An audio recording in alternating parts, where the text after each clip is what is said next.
যখন মন চায় বিরিয়ানি কিন্তু পকেটে তো আমার নাই একটাও আনি, তখন ঘরে যদি থাকে আন্ডা তবে হয়ে যাবে সব চাওয়াই ঠান্ডা।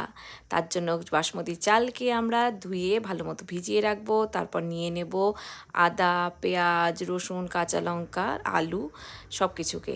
তারপর এরকম একটা পাত্র নিয়ে নেব। অবশ্যই আপনারা মোটা দেখে একটি পাত্র নেবেন, যেটা আমি ভুল করেছিলাম, পাতলা পাত্র অবশ্যই নেবেন না। তাতে ঘি এবং তেল গরম করে গোটা গরম মশলা ফোড়ন দিয়ে আগে থেকে কুচি করে রাখা পেঁয়াজগুলোকে আমরা ভাজতে দেব। সেগুলোকে ভালো মতন ভেজে নিয়ে যখন বেরেস্তার মতন হয়ে যাবে তখন আমরা জল ঢেলে দেব। এটাই হলো এই বিরিয়ানির ট্রিক। খুবই সহজ উপায়ে আমরা বানিয়ে নিতে পারবো ঝটজলদি বিরিয়ানি। তারপর তাতে জিরে, ধনে, লবণ, হলুদ দিব।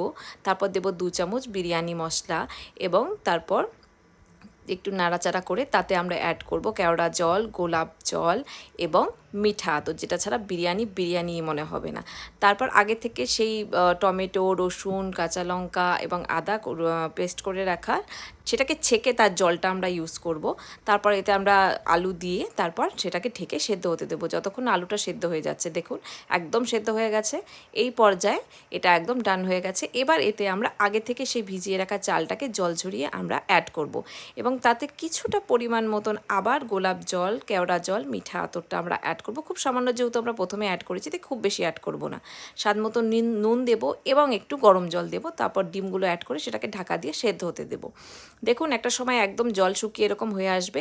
ঠিক এই পর্যায়ে আমরা একটি চাটুই বা তাওয়ার উপরে এটাকে একটু দমে বসাবো। খুব হালকা আছে, 10 থেকে 15 মিনিট করলেই হয়ে যাবে আপনাদের বিরিয়ানি রেডি। চটজলদি এগ বিরিয়ানি বা আন্ডা বিরিয়ানি বলুন, যেটা খুবই সুস্বাদু হয় খেতে, একদম চিকেন বিরিয়ানি বা মাটন বিরিয়ানিকে টেক্কা দেবার মতন। গরম গরম পরিবেশন।